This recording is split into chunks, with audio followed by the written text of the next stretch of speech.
Huh. How did you get into rugby league when you started off? Basically with my kids. So my younger kids at 8-year-old and 9-year-old started playing for Oven in Illingworth, and basically just taking them to rugby, the training sessions at night and the games at the weekend when I was available, when I was not away with the army. Um, yeah, basically that were it. And how did you start playing? When did you start I playing? started playing. I played off and on when I was a kid, but I didn't quite enjoy it as much. I was more of a football, lad at the early ages. So it wasn't till I was about 2021 when I were in the army, when we were on the Rangers one weekend and a ball came out. I did follow Halifax a lot, Halifax Rugby League. I used to go with my mum all the time and my dad to watch all the matches. So basically, rugby league has always been in my blood and in my system. But playing it, 21-year-old, I would say, and that's when, like I say, when we were on the Rangers up in North Yorkshire. A ball came out, rugby ball came out, and we started playing around with it. And then from there on, I just caught the bug.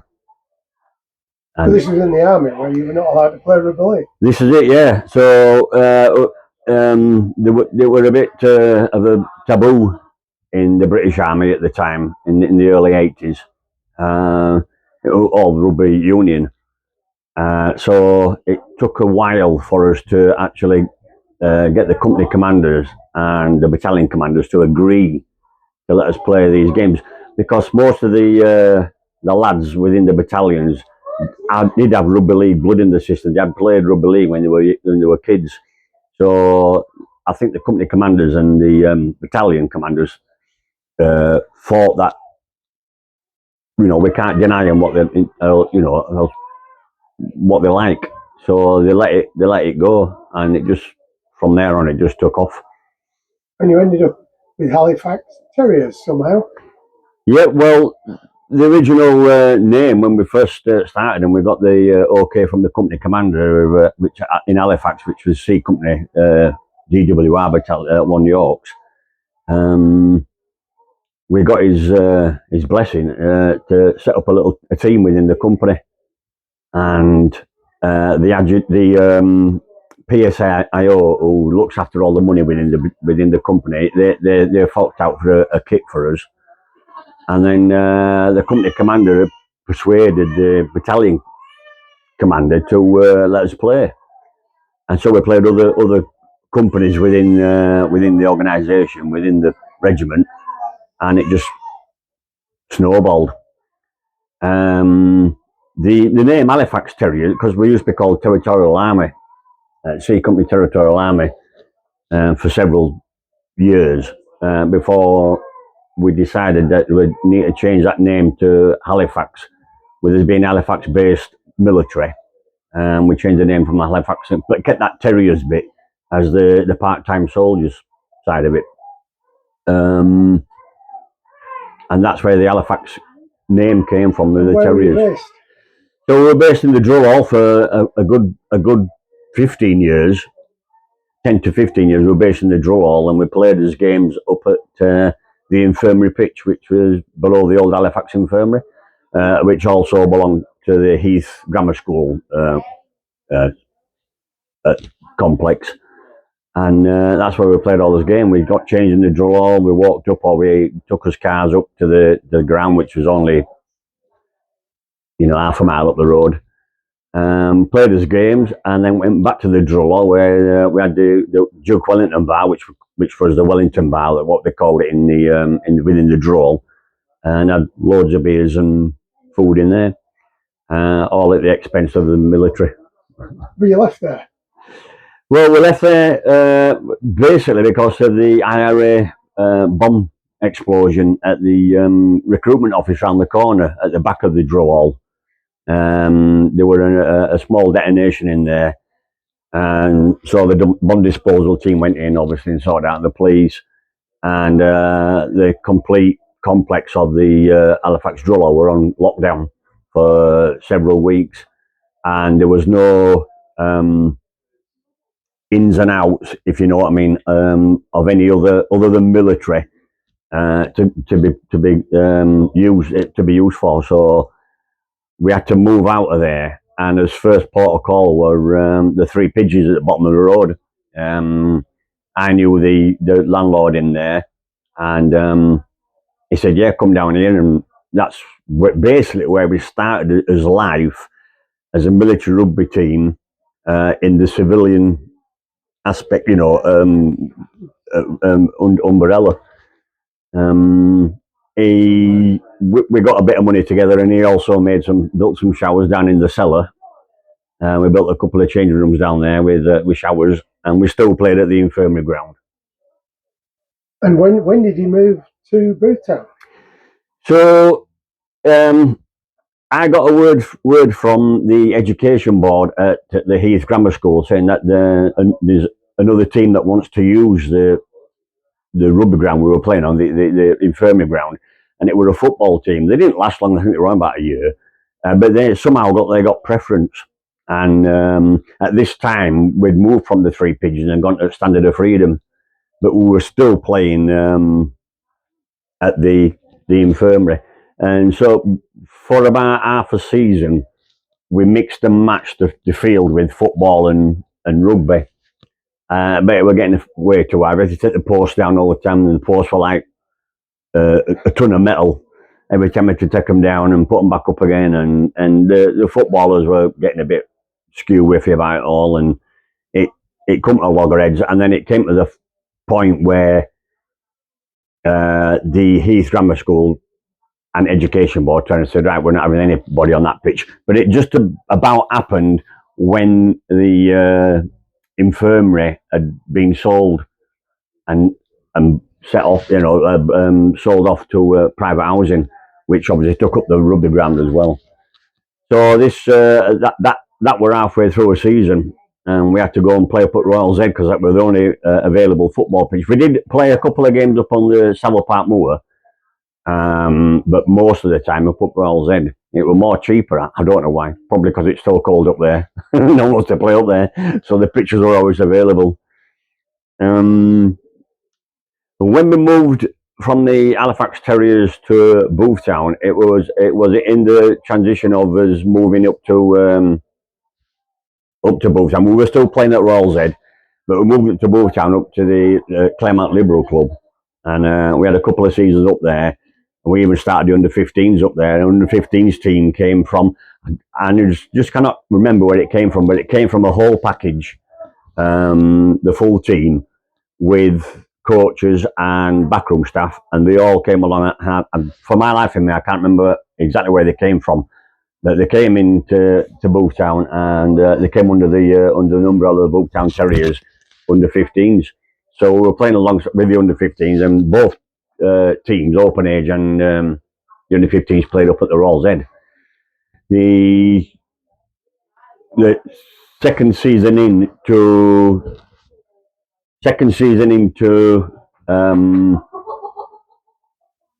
playing up at Royal Z, we had a counsellor at the ward's end, and I just can't remember his name, but he came on board. He used to drink a lot, he was from Boothtown area, and he used to drink in the Liberal Club, and he had a chat with us and saying that do you know that there's a pitch or some spare land down at the Ellen Royds, which used to belong to the old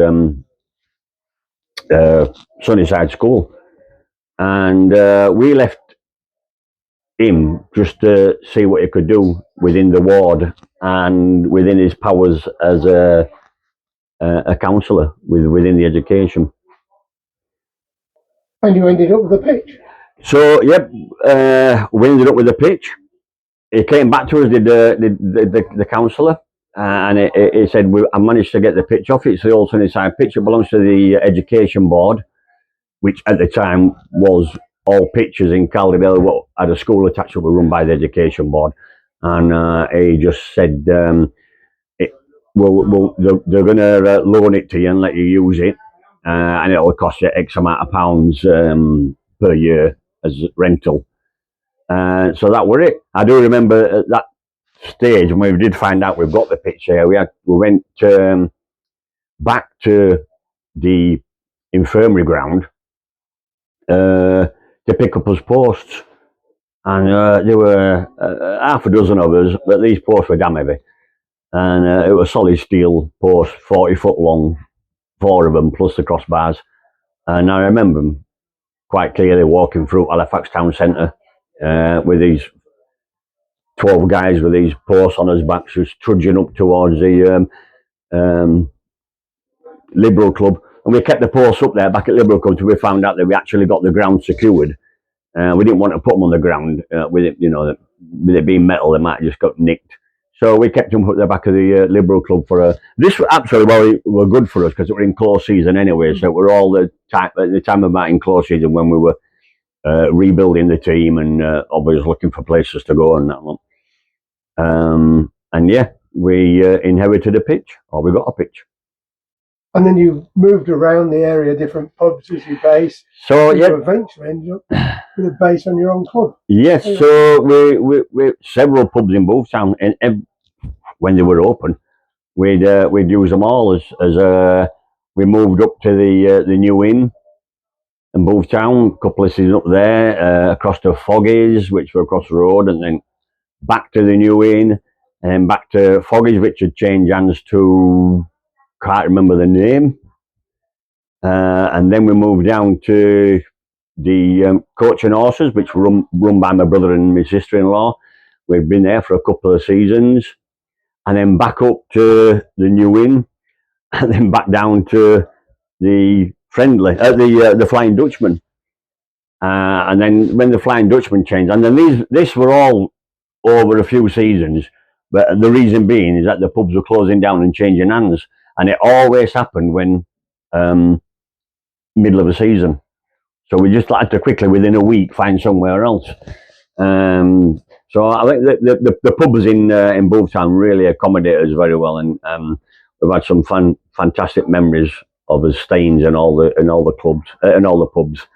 As final pub before we moved down to the 1904 under the North Bridge, under North Bridge viaduct, was the Prospect, and we went in there several times, into Prospect, back to the Friendly, and then back into Prospect again.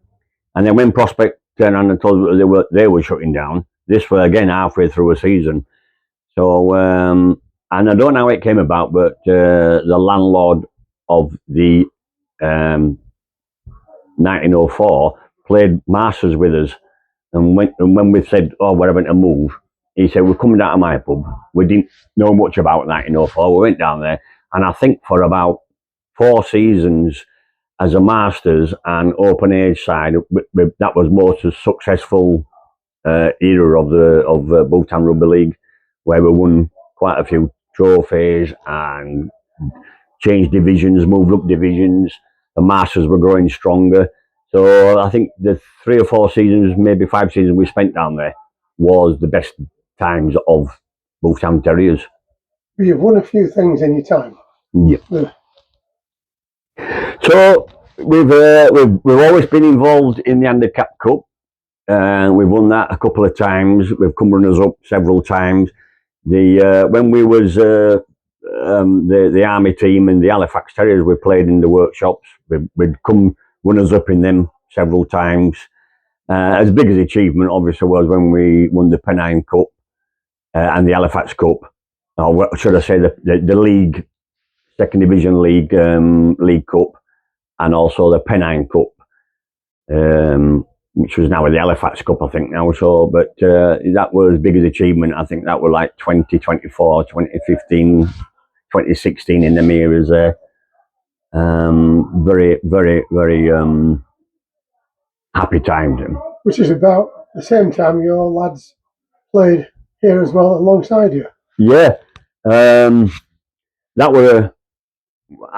I played for the open age Boothtown right up until my 51st birthday, when I had a nasty break on my ankle, which actually stopped me from playing.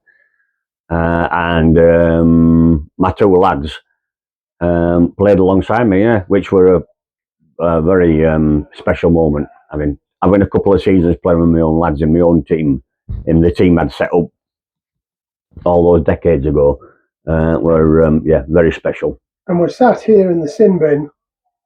When did this come about? How did it come about? Well, the sin bin came back about 3 years ago when we decided that,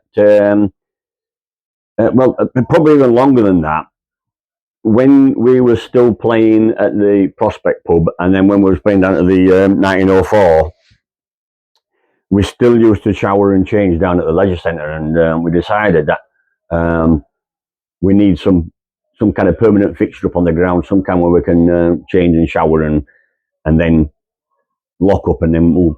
So we bought a 40-foot porter cabin and did it all out inside with 2 sets of changing rooms, a shower block, little small shower block, and we proceeded to play on his own ground with his own changing facilities for a couple of seasons.